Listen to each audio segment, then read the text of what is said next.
Hello mga kabibig! Welcome back sa ating bagong YouTube channel. Ito ang pinakamaingay na YouTuber sa balat ng YouTube. Ako si Kabibig, maglebak-lebak na tang with evidence. Ako po, binuking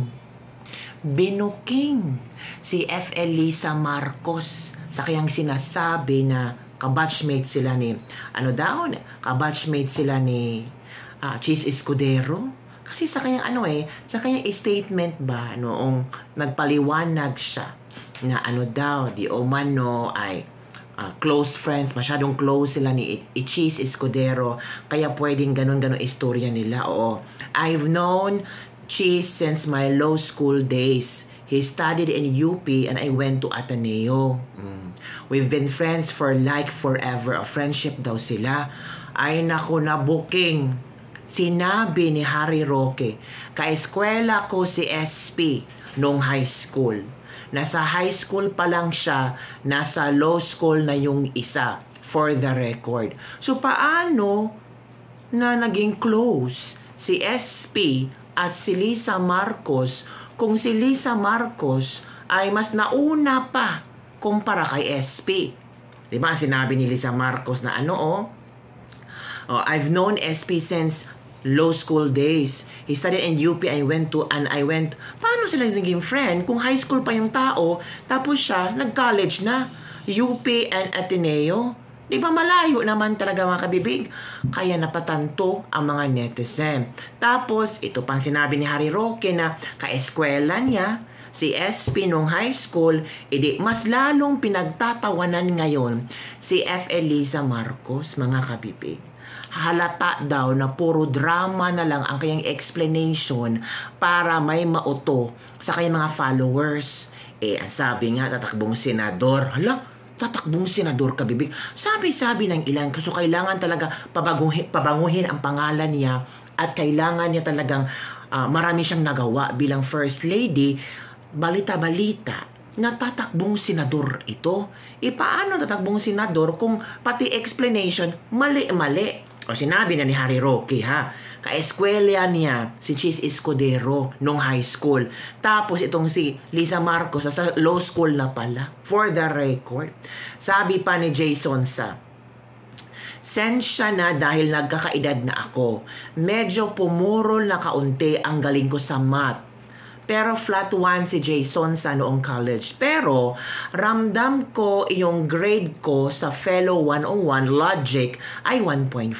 So logic lang ang gamitin natin Mas mataas pa ang grado ng mga friends niya.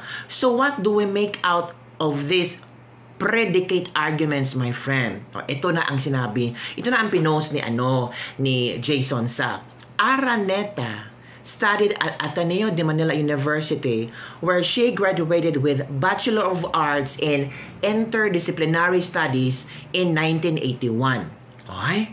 Graduate na yan 1981. So mataas ang edad. Got her Bachelor of Laws at same university in 1985. So paano sila naging friendship ni Cheese? Kung nag-graduate na siya 1981, tapos graduate ng Bachelor of Laws 1985. After graduating from, obtained his bachelor degree in political science from University of the Philippines, itong si Cheese Escudero, 1988, and Bachelor of Laws at University of the Philippine College of Law, 1993. So si Lisa Marcos, Bachelor of Law, 1985. Si Cheese, nakakuha ng kayang bachelor degree sa UP, 1988. So, paano sila naging friend? Diba? Political science ang kinuha ni Cheese, 1988. Tapos, College of Law si Cheese, 1993. Tapos na si Lisa, Bachelor of Laws, 1985. Sinabi kasi ni Lisa na I've known Cheese since my law school days. Paano different school, different ang layo ng agwat. Kaya sabi ni Jason Sa, gamitan ng logic ito. Tama din talaga si Jason Sa. Iba din si Jason Sa kung magsabi pa. Talagang kailangan mo talagang tumbukin at mag-analyze ka. Diba? Hindi lang puro na lang chika-chika. Ito pa sabi ni Pebbles Talakera. Magkakilala sila ni Cheese noon pa. Nag-aral si Cheese sa UP, nag-aral siya sa Ateneo. Okay, magka-batch pala kayo ni Lisa Marcos. Paano kayo naging magkakilala since nung nag-aral pa kayo, 10 years ang agwat nyo? O, diba? Talagang kinount ni Cheese, ni Pebbles Talekera, 10 years ang agwat. Hindi naman coincidence na magkikilala kayo. Saka iisa pa lang ang kantinang Ateneo at UP. Sabi niya, kwento mo yan. Maniwala ka sa kwento mo, Lisa Marcos. So, I don't know kung ano ang reaction ng mga netizen. Pero ito yung mga ano ba. Alam ko, ang UP nasa Diliman at Ateneo ay nasa Manila. Ateneo Law School is at Rockwell, Makati. So, paano nga sila naging kaibigan? Ewan ko bakit naging kaibigan sila. Sign of aging daw, sabi ng isang netizen. Memory lapses due to alcoholism. Uy, huwag naman pong ganun. Masabi ko lang wala sa taas ang pinag-aralan basta tatagay ako. Budol pa more. Tama sabi ni Mayor, kung gustong makita mukha ng gobyerno ngayon, panoorin na ang interview ni Madam. Di ba sabi ni Baste? Di ba?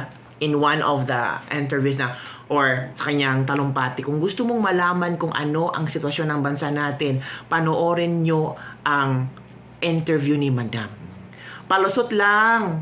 Alam naman natin na hindi pwede yan. Maglola sila. Kita naman sa pagmumuka. Basta Sir Jason sa nag-usap sila via telepathy.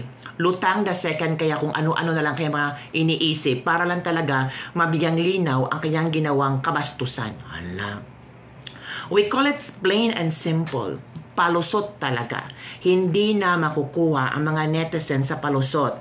Marami na pong teleserye ang nangunguna. Yung teleserye nyo po halatang scripted. Hala. No question sir, bangag kasi. Sinong bangag? Ay, iwan ko sa inyo. Magkaibang university, magkaibang year. Kahit sa UAAP, di sila makikita. Paano kaya FL lumusot ka naman sa math, di ka naman lulusot sa history? Kaya pala SP na keso kasi sabi mo, we've been friends like forever. Diyos ko, nahuhuli talaga sa isda ang sariling bibig. So yun lang mga kabibig, yung mga pasabog niya na Pebbles Talekera, kinompute talaga niya na 10 years pala ang gap, tapos sinabi pang they're friends together, we've been forever, mga ganun ba? So ano ang iyong komento tungkol dito? Maniniwala ba kayo sa palusot ni F. Eliza Marcos? Kayo na ang bahalang humusga, kayo na ang bahalang magkuro-kuro opinion, write down your comments below.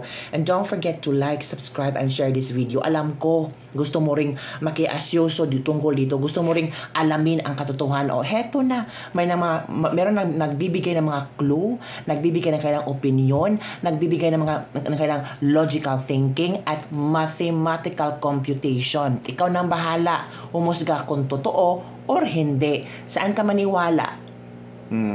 Bye everyone. See you next time.